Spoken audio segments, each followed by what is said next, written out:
First, though, Gene Robinson, President Trump took on Democrats last night at a rally in Tennessee. Let's listen. This election is a choice between a Republican Party that is building our future and a Democrat Party that is trying to burn our future down. The Democrats only know how to obstruct, demolish, and destroy. As we've seen in recent weeks, Democrats are willing to do anything and to hurt anyone to get their way, like they're doing with Judge Kavanaugh.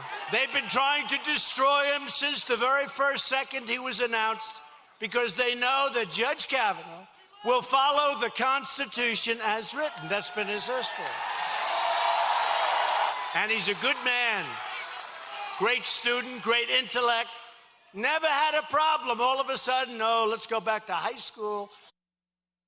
And then they want to take a lot longer with the FBI. No, the FBI, they should take, by the way, if we took 10 years, they'd want more time. But they want to take a lot longer. But Dianne Feinstein, she had this letter for months. And she didn't reveal it until everything was finished. Then she revealed it. Then she says, oh, we want more time. Let's see how it all works out. But I'll tell you what, they're trying to destroy a very fine person.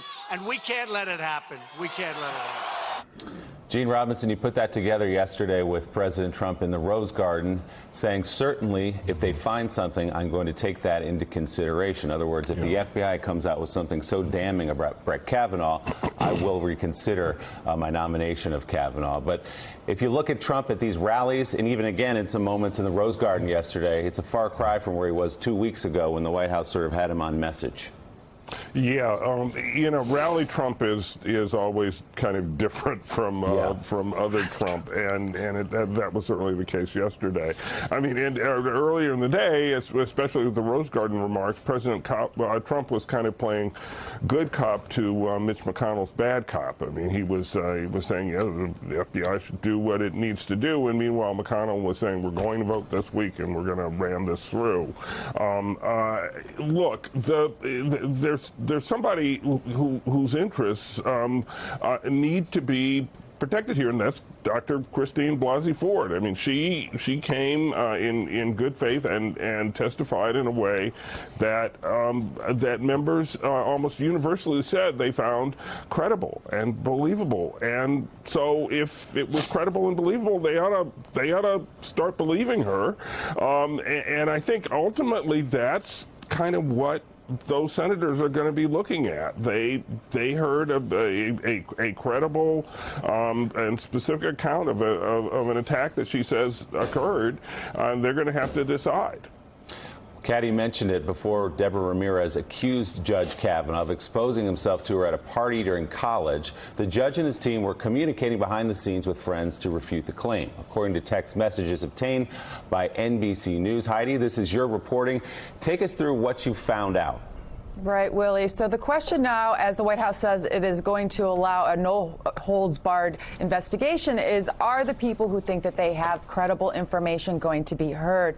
Yesterday, we spoke with a woman who is a mutual friend of both Deborah Ramirez and Brett Kavanaugh, who says she has very relevant information and has been unable to get any response from the FBI to receive that information. Specifically, she said that she is in the possession of a series of text messages with another mutual friend who was in their tight-knit circle of friends at Yale, and that those text messages show a few things. So we'll just walk through it. First of all, she said they show that Brett Kavanaugh very much was aware that this story about Debbie Ramirez was coming, that she is concerned that he may have known well in advance and anticipated this story, and that he was trying to control the narrative around it. There are specific text messages from her friend, from the one friend to the other, saying that Brett specifically was asking her to do things, including to track down a photo of the two of them at a previous wedding that they had attended, and that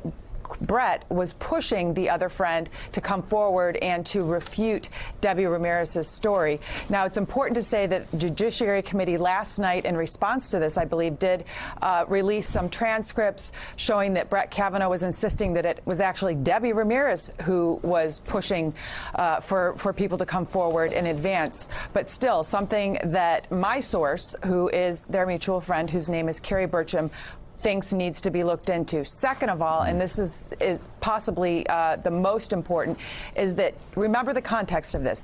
These are two women, two friends, who have no intention of making this information public, and yet the one is texting to the other that at that wedding, which was 10 years after the alleged incident, that Debbie Ramirez was, quote, acting very odd, that she clung to her friend, and that what she was trying to avoid Brett Kavanaugh, that there was something weird going on there. And the classmate said, now, with these allegations coming out, it all makes sense to me.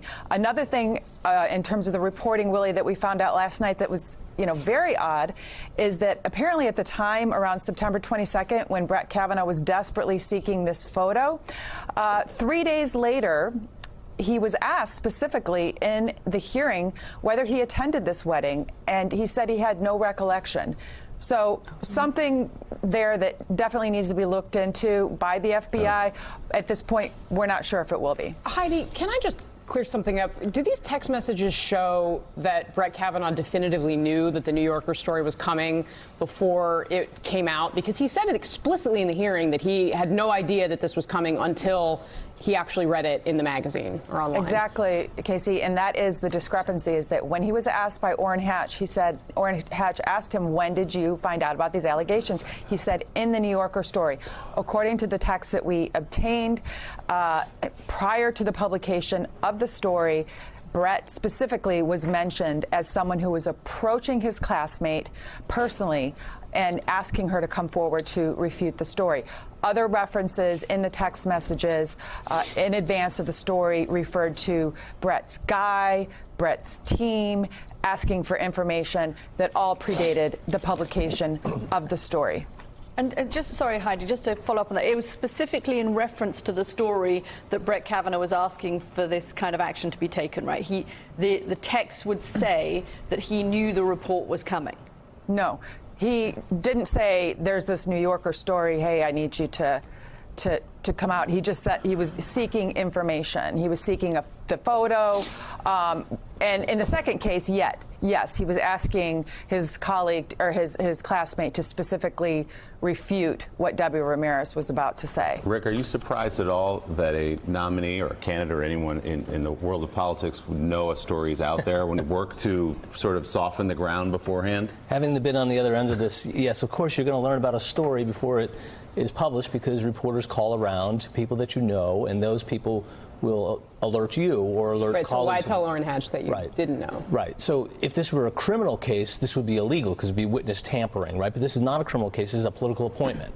And so he's trying to, what we say in the business, get ahead of the story so that his side is in the story before it gets out. In the committee hearing, he did not say specifically, I learned about it when I read it in the New Yorker.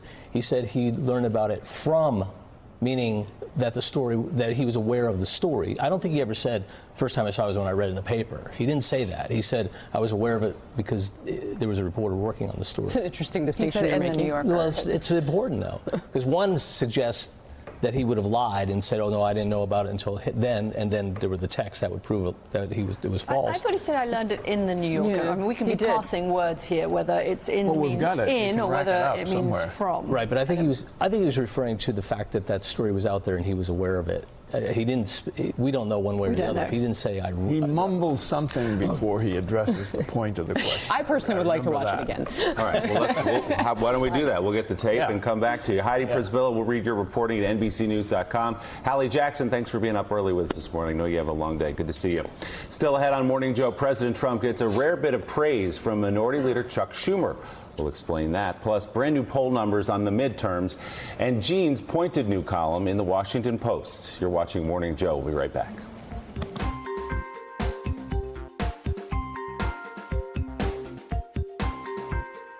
Thanks for checking out MSNBC on YouTube, and make sure you subscribe to stay up to date on the day's biggest stories. And you can click on any of the videos around us to watch more from Morning Joe and MSNBC. Thanks so much for watching.